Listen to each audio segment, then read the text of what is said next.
Mike and Tom are registered with Steward Partners Global Advisors. Common Sense Finance with Mike Wigginton and Tom Farrell of H.L. Wigginton Capital Management, an independent investment and financial planning firm in downtown Jasper. Mike is a chartered financial analyst charter holder, and Tom is a certified financial planner professional. They are here to discuss and give their thoughts on current financial and economic matters. Now, with Common Sense Finance, here are Mike and Tom. All right, welcome back to another edition of Common Sense Finance. I'm Tom Farrell. This is Mike Wigginton. The title of this one is Disillusioned and Illiquidity. Is that correct? No, disliquidity. Disliquidity. Which it obviously is not a word. That's not what it says there. You're reading the wrong page. You're always on the wrong page.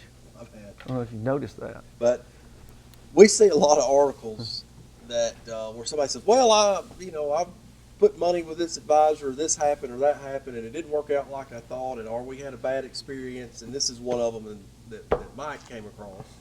Well, I don't. This is off of Market Watch, which is owned by Dow Jones, and I don't like them. I don't care for them because I don't know that I believe. I don't know who's writing this, and it's always. It's clickbait. I think it is. I mean, I'm not even sure that this is a real person, but I could see this being real. I could hear this. It's easy for me to envision. Let's assume it's real. Let's assume that it's real. Okay.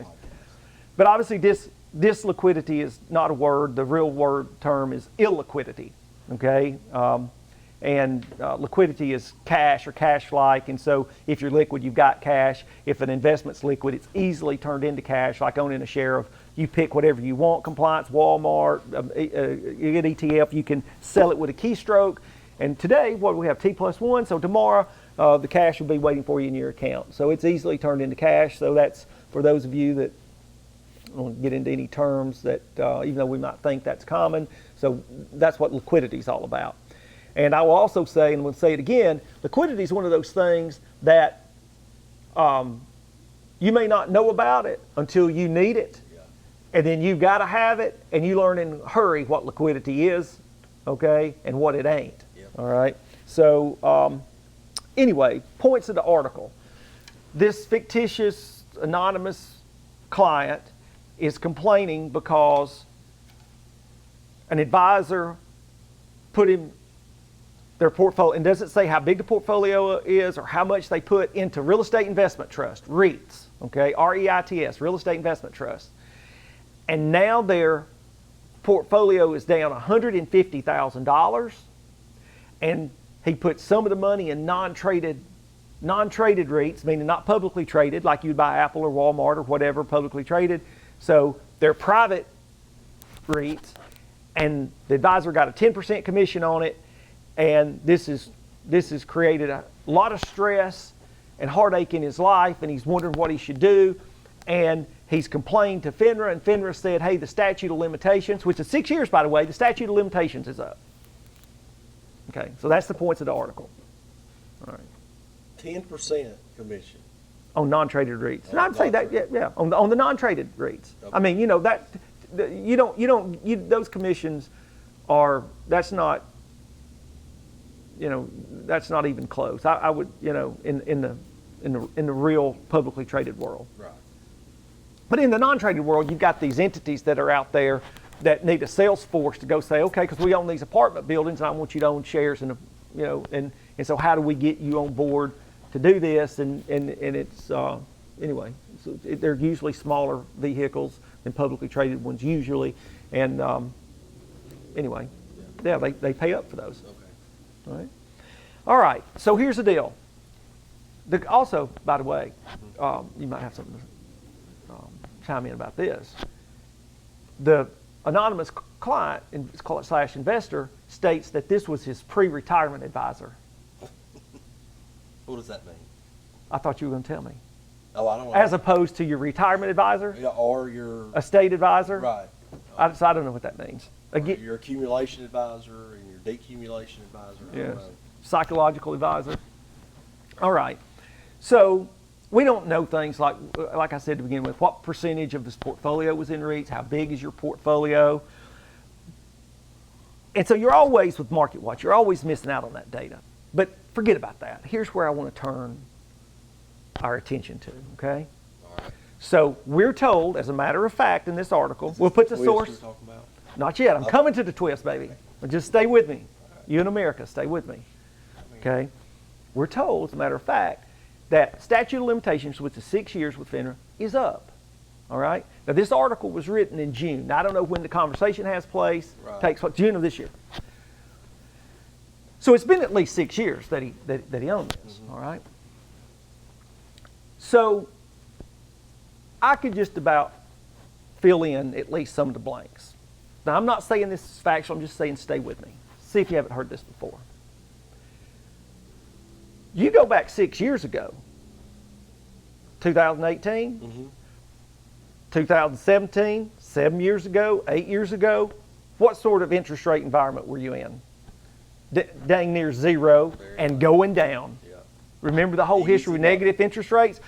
Everybody, how many podcasts did we do on people extending out the risk curve, stretching for yield? Several. Several. Okay. More than one. All right. So you go back to that time, real estate investment trusts were doing well. I put up a, we're going to get Oliver Stone to flash up a screen, my Bloomberg screen, of the XLRE, which is the real estate sector of the S&P 500, okay? So I ran it back, since it's brought up 6 years, I ran it back over the last 6 years, and it's got a total return, including dividends, of 7.62%, okay? Now, I'm not saying that's what he owned, I'm just using that as a, let's see how real estate did over the last 6 years, all right? But there's a trickeration in that, so here you go. You go back to like that period of time, 16, 17, 18, everybody's stretching for yield. Real estate investment trusts are real estate's doing great because interest rates keep going lower and lower and lower.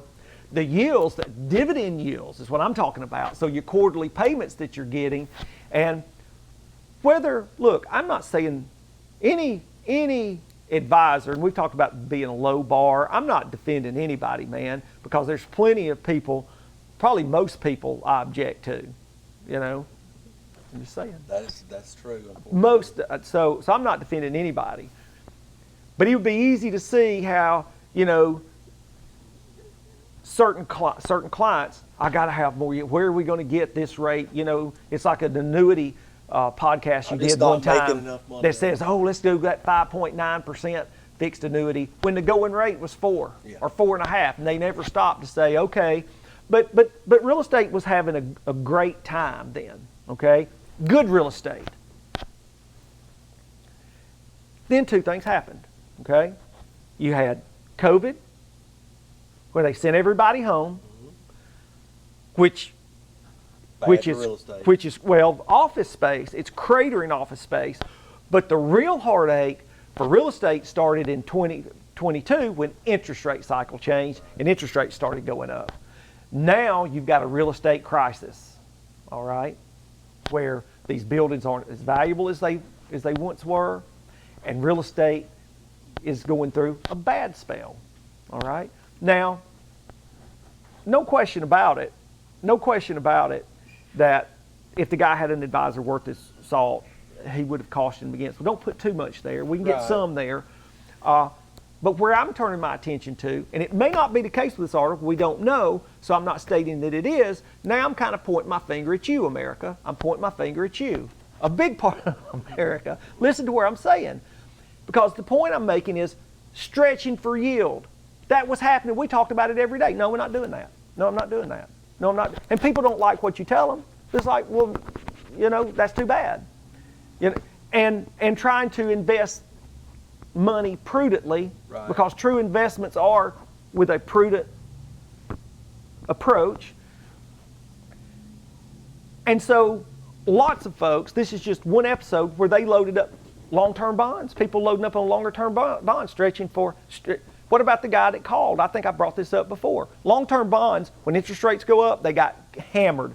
We had the guy call, not a client, and wanted to know that, you know, had an account at Fidelity, and they put this was supposed to be safe, and now their value of their account was down at the time over 40%. I said, I bet you it was long-term treasury bonds. Oh, the government will pay off. But let's just say it's a 30-year bond. Yeah, and it went further. They're down more than 40% now. Yeah. Okay? But yeah, just the value of the account was down 40%. So, I'd say, yeah, don't cry. You got a guarantee because your account's down 40%. You're going to get it back, in 30 years. No, I didn't talk to the guy. Oh, okay. I'm just saying to people that start stretching, Right. extending out the risk curve, knowingly or unknowingly, okay, they're doing things that, they're setting themselves up, Right. is all I'm saying. And that environment, you know what? There's almost in every market condition, somebody, a big chunk of your client base, of the retail investor world is doing that. I could make I say it is, not just an argument, that when the market goes down and people want to pull out and they own the S&P or the Dow or whatever, and they're invested in their asset allocation is very suitable and very prudent just because it's the same thing. They're wanting to go to other places. They're doing the wrong thing at the wrong time. They don't understand what they're doing. And now what I ask you, and you can take over, is today's artificial intelligence another one of those twists? Is it just like low interest rates, get me a higher interest rate? Is today another time when investors are being duped, when they're going in right when they should be doing something different? Because everybody wants to talk to you about their art, and I'm not even naming any names.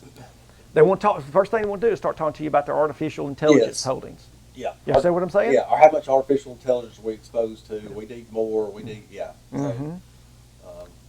And what I'm saying to you is they're soon to be, if you're up on any investment, I'm happy for you. I'm calling out the risk that you ought to be facing. None of them talk about the risk and how they're uncomfortable and what can I do to protect myself. They don't talk about that. They talk about how great they are. Okay? Yeah. But I say they're soon to be disillusioned. Okay? And what happens a lot of times psychologically, after things go up for so long, people think, well, that's all it does is goes up. This is the way it works. This is the way it works. Plus, I'm great. I'm fantastic. Plus, I don't know if you I'm know a that or not. genius. I'm an investment genius. I bought it and it went up, and it can't go down because. We had a client that I a person I love him, okay, and he came in recently and was talking about that, and he told me, you've seen how good I've done on my such and such holding. It's artificial intelligence related, and he was worried about his capital gains. And I said, did you sell it? He said, oh, no, I still own it. I said, well, you don't have to worry about your capital gains. And he didn't understand what I meant. I said, because before it's all over, you're going to lose every bit of that.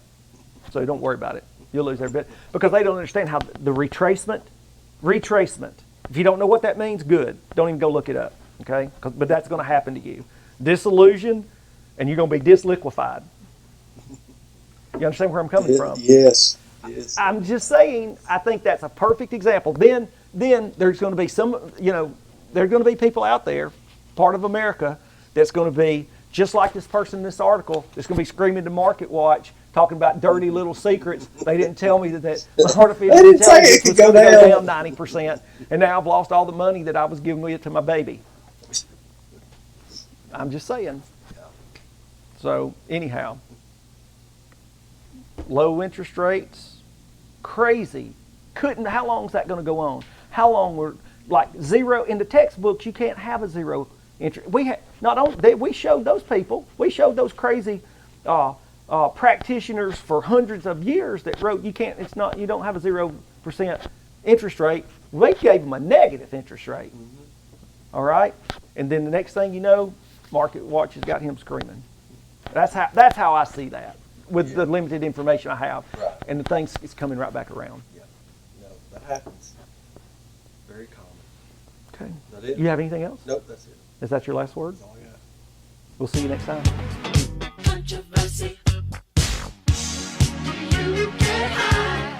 Does your daddy cry?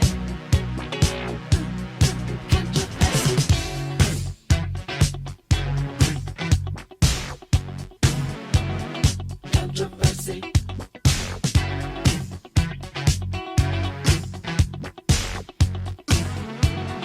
Controversy. Do I believe God? Do I believe me?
us together.